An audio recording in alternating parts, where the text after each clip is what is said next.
Setelah serangkaian gangguan gaib yang menimpa anggota geng 4G, Dhot, Kona, Robi, Peot, dan Pak Rungkat, Peot akhirnya menyetujui. Dirinya menjadi mediator spiritual untuk memanggil arwah Pak Jalil, mantan ketua RT yang meninggal secara misterius.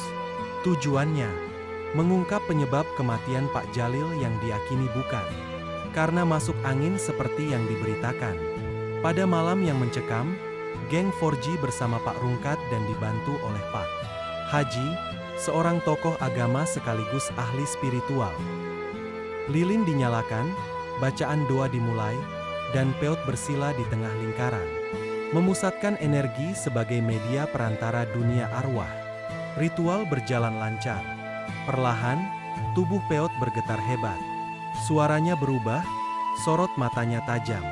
Arwah Pak Jalil telah hadir. Suasana menegang.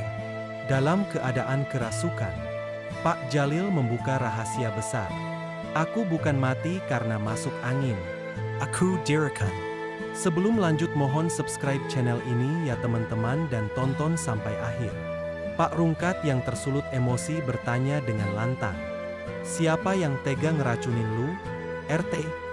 Dengan suara berat dan penuh dendam, arwah Pak Jalil menjawab. Dewi, dia yang melakukannya. Bersama bodyguardnya. Tapi kalian semua mengenalnya dengan nama lain, Nona Elin. Ia melanjutkan bahwa Dewi, Nona Elin mengubah wajahnya agar bisa menikahi Bang Topan, anak angkat Pak Jalil. Saat Pak Jalil mencoba menghalangi dan membongkar identitasnya yang asli, ia dibunuh. Pak Rungkat menambahkan bahwa sebelum wafat, Pak Jalil sempat membisikkan kebenaran itu padanya, bahwa Dewi adalah Nona Elin. Kesaksian itu diperkuat di depan semua anggota geng 4G dan Pak Haji. Mendengar pengakuan itu, Gang 4G marah besar. sosok yang mereka anggap berjasa dan penuh kasih ternyata dikhianati oleh orang yang ia percaya. Mereka bersumpah akan mengungkap kebenaran dan membawa Nona Elin alias Dewi ke pengadilan, dunia maupun akhirat. Setelah pengakuan lengkap, Arwah Pak Jalil perlahan meninggalkan tubuh Peot. tubuh Peot terhempas dan tak sadarkan diri. Namun Pak Haji meminta semua tetap tenang. Tubuhnya butuh waktu untuk kembali. Tapi kebenaran sudah lahir malam ini. Beberapa jam setelah ritual, Peot siuman di rumah Pak Haji. Wajahnya pucat, tubuhnya gemetar. Ia mengaku melihat sekilas gambaran racun dalam gelas teh. Tangan Dewi yang menyelipkan sesuatu ke dalamnya. Dan suara lirih Pak Jalil yang memohon tolong. Semua datang saat arwah menguasai tubuhnya. Dhot, Kona, dan Robi langsung mengambil inisiatif. Mereka menyelidiki ulang tempat kejadian, rumah Pak Jalil. Mereka menemukan cangkir teh retak yang disimpan Pak Rungkat sebagai kenangan. Robi, yang jago kimia, membawa sisa-sisa teh di cangkir itu ke kenalan dosennya untuk diperiksa. Pak Rungkat dan Pak Haji berdiskusi panjang.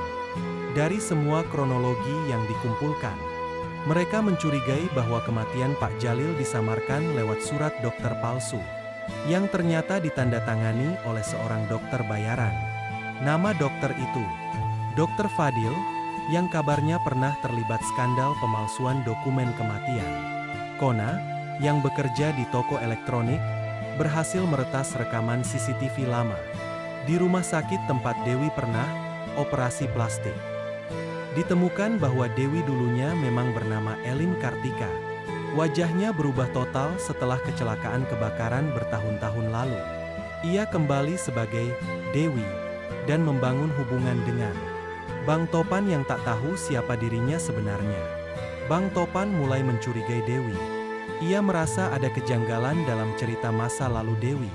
Saat geng 4G dan Pak Rungkat membawa bukti awal, Bang Topan terpukul. Jadi, Dewi adalah Elin? Tapi kenapa dia harus membunuh ayah angkatku? Pak Rungkat menjawab lirih, karena ayahmu tahu rahasia wajahnya, dan berusaha melindungi kamu. Tak lama, Dhot mulai diikuti orang tak dikenal. Peot mendapati kamarnya diobrak-abrik. Kona menerima pesan ancaman, berhenti sebelum kalian jadi seperti Jalil. Semua menyadari bahwa bodyguard Dewi masih mengawasi mereka. Ini bukan lagi sekadar misi mencari kebenaran, tapi juga pertarungan hidup mati. Pak Haji mengatakan bahwa roh Pak Jalil masih belum tenang. Ia butuh disucikan dan diantar dengan doa agar tidak terjebak sebagai roh penasaran. Namun, ritual kedua butuh sesuatu yang belum mereka punya. Bukti darah dari pelaku, atau sesuatu yang pernah dimiliki oleh Nona Elin saat ia masih bernama Elin Kartika. Geng 4G berkumpul kembali. Peot masih pucat, tapi tekadnya kuat. Tapi juga semua orang yang pernah ditipu sama Nona Elin. Dan malam itu, mereka sepakat, perburuan bukti dimulai besok. Dhot dan Kona menemukan alamat lama Elin Kartika dari catatan pemukiman lama. Mereka menyamar sebagai teknisi listrik dan menyusup masuk ke rumah yang kini kosong dan dikunci rapat. Di loteng yang dipenuhi debu, mereka menemukan kotak besi tua. Di dalamnya, foto Elin sebelum operasi plastik. Kalung berinisial Eka. Surat pribadi Elin yang menyebut Bang Topan sebagai cinta yang tak bisa dimiliki. Saat hendak keluar dari rumah, dua orang pria bertubuh besar menghadang mereka. Bodyguard Dewey. Terjadi kejar-kejaran di gang sempit. Robi datang menyelamatkan dengan motor bututnya.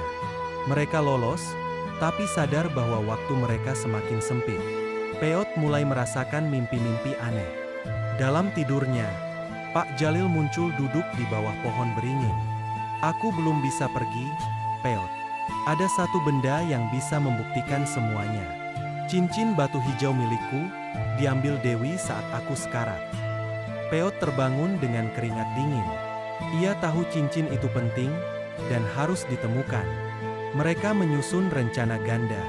Tim 1, Robi Dhot mencari cincin batu hijau di rumah Dewi. Tim 2, Peot, Kona, Pak Rungkat menemui Dr. Fadil untuk memaksa pengakuannya. Dengan bantuan Bang Topan yang mulai sadar, tim 1 memasuki rumah Dewi saat ia Pergi ke spa. di lemari rahasia. Mereka menemukan cincin hijau yang cocok dengan deskripsi Pak Jalil. Tak hanya itu, mereka juga menemukan catatan transfer ke Dr. Fadil dan foto-foto wajah Elin sebelum operasi. Sementara itu, tim 2 menekan Dr. Fadil dengan bukti surat palsu yang mereka temukan. Awalnya ia menolak, tapi saat ditunjukkan catatan rekening dan kalung, EK. IA Run 2. saya cuma disuruh menandatangani. Rekanya. Dicampur dalam teh sore itu. Pak Rungkat mencatat semuanya. Menyimpan rekaman audio sebagai bukti hukum. Dengan barang milik Elin, kalung.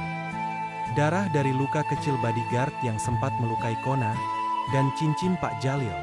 Ritual terakhir disiapkan oleh Pak Haji. Tujuannya, memanggil kembali arwah Pak Jalil untuk mengantar kepergiannya secara damai, dan menuntaskan dendam yang belum selesai. Malam itu, dalam cahaya lilin dan doa-doa panjang, Peot kembali menjadi media. Namun kali ini, aura yang masuk jauh lebih kuat. Penuh badai. Pak Jalil berbicara untuk terakhir kalinya. Kebenaran sudah kalian temukan. Tapi kejahatan seperti ini, tak berhenti di Dewi saja. Ada yang lebih besar di balik semua ini. Sebelum keluar dari tubuh Peot, ia meninggalkan satu petunjuk terakhir. Cari orang yang membiayai operasi wajah Elin. Namanya ada di dokumen rumah sakit. Huruf awalnya M. Tubuh Peot ambruk, tapi kali ini ia bangun cepat. Nafasnya berat. Geng, ini belum selesai. Kita baru sentuh lapisan pertama. Keesokan paginya, geng 4G ditemani Pak Rungkat menuju rumah sakit tempat Elin alias Dewi menjalani operasi wajah. Mereka menyamar sebagai tim peneliti kampus.